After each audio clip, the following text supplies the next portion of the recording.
तो प्रदीप साहब, यहाँ पे डिलापिडेटेड धोखादायक बिल्डिंग्स, ये बहुत सारी बातें चल रही हैं। काफ़ी 1-2 साल से गरमाया हुआ है ये मुद्दा। बीजेपी का क्या रोल है कि कॉम्पेंसेशन 5 लाख रुपया गवर्नमेंट ऑफ महाराष्ट्र ने अनाउंस किया था to the family of the victim, जो मर गए हैं बेचारे बिल्डिंग में दब के। उनकी फैमिली को 5 लाख रुपया अब तक नहीं मिला, सिर्फ ऑन पेपर या वर्बली इट वाज अश्योर्ड, अभी तक रिलीज़ नहीं हुआ है। Point number 1। पॉइंट नंबर 2, एक अम्ब्रेला एफएसआई जो आप और दूसरी पार्टीज़ मिलके मांग रही हैं महाराष्ट्र गवर्नमेंट से कि ऑलरेडी जो रिफ्यूजी कैंप है इसको एक स्पेशल स्टेटस दिया जाए। 4 से ज़्यादा एफएसआई तो ऑलरेडी कंज्यूम कर चुके थे यहाँ पे बिकॉज ऑफ अनऑथोराइज बिल्डिंग। 2 माले की बिल्डिंग पे 8 माले की बिल्डिंग बनी है, मतलब 4 से ज़्यादा एफएसआई ऑलरेडी यूज़ हो चुका है। मालिकाना हक अभी भी उनके पास नहीं है। बिल्डिंग गिरती है तो सन्नद और सीडी बिल्डर के नाम पे है। तो इसमें बीजेपी का, उल्लासनगर बीजेपी और आपका पर्टिकुलरली क्या रोल है कि किस तरह से आप इन लोगों को राहत दिला सकते हैं? देखिए, ये जो मुद्दा है बहुत जटिल मुद्दा है। जब एक बार कोई चीज गलत दिशा में चली जाती है, कहते हैं कि खता पलों से होती है और सजा सदियां भुगतती है। उल्लासनगर के साथ भी कुछ ऐसा हुआ है। जो नेतृत्वशिप उस समय था, आज से 20-25 साल पहले, उसने इस शहर की भविष्य के बारे में नहीं सोचा और अनाप शनाप अवैध निर्माणों का यहाँ पर अंबार लग गया और उसका परिणाम यह हो रहा है कि आए दिन इमारतें गिर रही हैं। आज उस मुकाम पर हम नहीं हैं कि किसके ऊपर दोषारोपण कर कर छूट जाएं। इसका इलाज करना होगा और ठोस इलाज करना होगा। दुख होता है जब इमारतें गिरती हैं, लोगों की जानें जाती हैं और मजबूर हैं वो लोग जिन्हें पता है कि मेरी इमारत गिरेगी, उसके बाद भी वह वहां से दूसरे किधर जाने के लिए तैयार नहीं है। इसके मतलब उसकी आर्थिक स्थिति ऐसी नहीं है। और इस बात को कहने में मुझे कोई दुख नहीं है कि हम लोग पूरी तरह से विफल हैं। हमारा नेतृत्व तो पूरी तरह से विफल है, तो चाहे कोई भी हो, किसी भी पक्ष का हो। क्योंकि जब सरकार उल्लासनगर की बात आती है तो महाराष्ट्र सरकार को लगता है कि उल्लासनगर महाराष्ट्र के मानचित्र पर नहीं है, क्योंकि हमारी मतभेद इतने हैं, हम एक दूसरे के ऊपर आरोप प्रत्यारोप में इतने तरह से डूबे हुए हैं। कभी भी हम इस तरह से नहीं सोचे कि जनहित काम कैसे हो, लोगों को राहत कैसे पहुंचाएं। ऐसा नहीं है कि मैं किसी के ऊपर टीका टिप्पणी कर रहा हूं। तो इसका इलाज पूरी तरह से कई वर्षों से हम लड़ रहे हैं, लेकिन हमारी लड़ाई अधूरी ही की अधूरी रही है।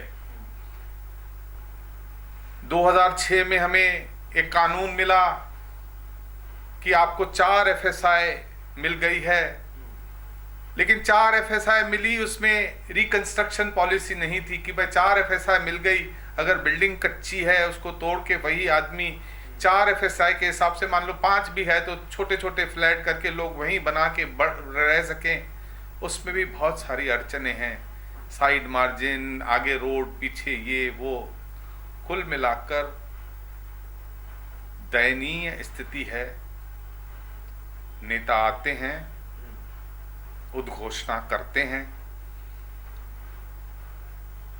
लाशों के ऊपर राजनीति नहीं होनी चाहिए।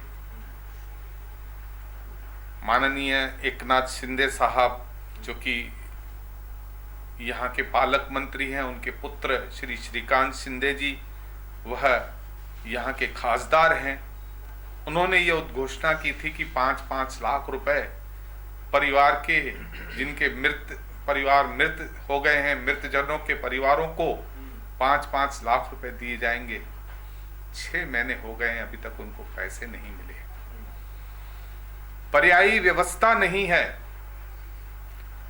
पर्यायी व्यवस्था देने के लिए सर, लेकिन सॉरी टू इंटरप्ट, आपने बीजेपी की तरफ से उनको एक return reminders with regard to release of this 5 lakh compensation दिए हैं महाराष्ट्र सरकार को रिटर्न में? देखिए,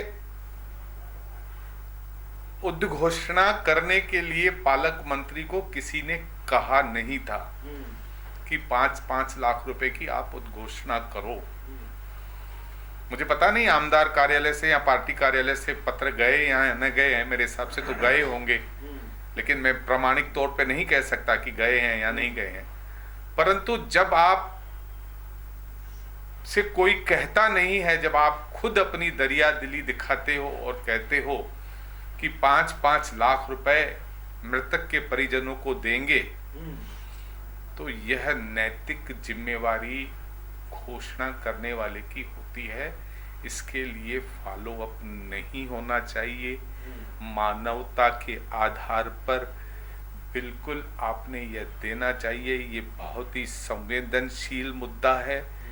कोई भी मध्यवर्गीय व्यक्ति 5 लाख रुपए मांगने के लिए आपके पास नहीं आएगा।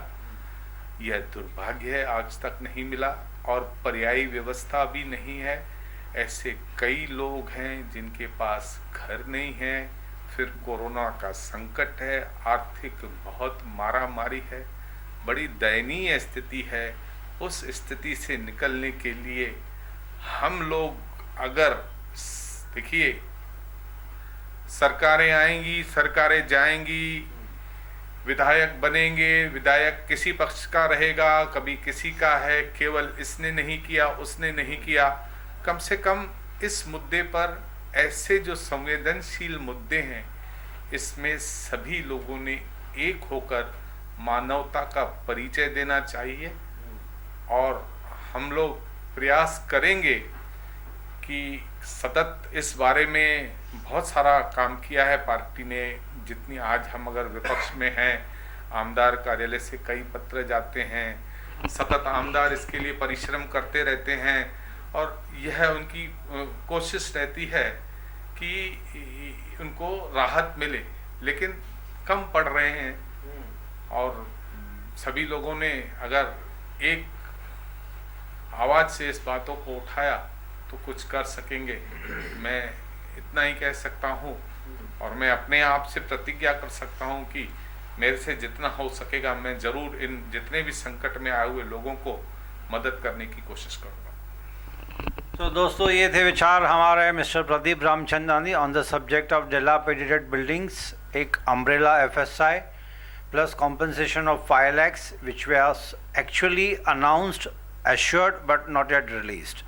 तो प्रदीप साहब ने इसके ऊपर खुलासा किया है कि हो सकता है, आशा है कि कभी भी हो सकते हैं। इनकी पार्टी भी जी जान से कोशिश कर रही है, बट नेचुरल सब पार्टीज इसके पीछे लगे हुए हैं ताकि पब्लिक का फ़ायदा हो जाए।